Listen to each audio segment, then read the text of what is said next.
सध्या मी तावडे हॉटेल परिसरामध्ये आहे. कोल्हापुरात एंट्री करायची म्हटल्यावर शेकडो शहरातून जी लोक येतात त्यांच्या कानावरती पहिला आवाज जो पडतो तो तावडे हॉटेल असतो. आणि कोल्हापूरची खरी ओळख इथून सुरुवात होते, कारण इथून लोक कोल्हापुरात एंटर करतात. आणि हा आहे कोल्हापूरचा प्रवेशद्वारावरचा हा निसर्ग रम्य जो नजारा आहे, तो सगळा या तावडे हॉटेल परिसरातला आहे, या स्टॉपच्या परिसरातला आहे. तुम्ही अक्षरशः बघू शकता की याच्यापेक्षा मोठा कचऱ्याची घाण कुठेच असू शकत नाही.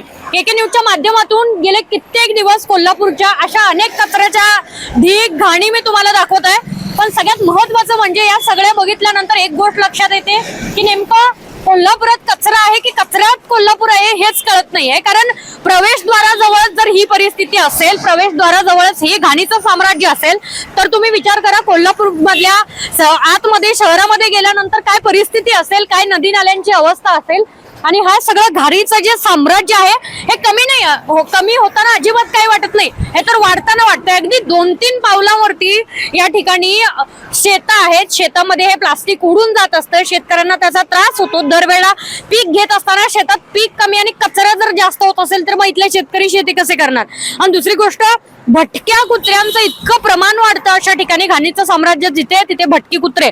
आणि जर हायवेवरती भटकी कुत्रे असतील मग रात्रीच्या वेळेला प्रवास करणाऱ्या लोकांसाठी हे खूप धोकादायक असू शकतं.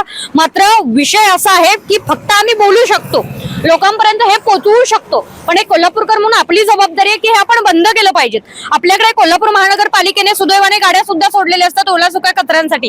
जर घरातल्या गादी सहित आपण कचरा जर इथे आणून टाकत असू ना, पण आपण कोल्हापूरकर म्हणून घेण्याच्या इतक्या योग्यतेचे नाहीत, पात्रतेचे नाहीत असं आपल्याला वाटतं. आणि हे बंद झालं पाहिजेत कुठेतरी.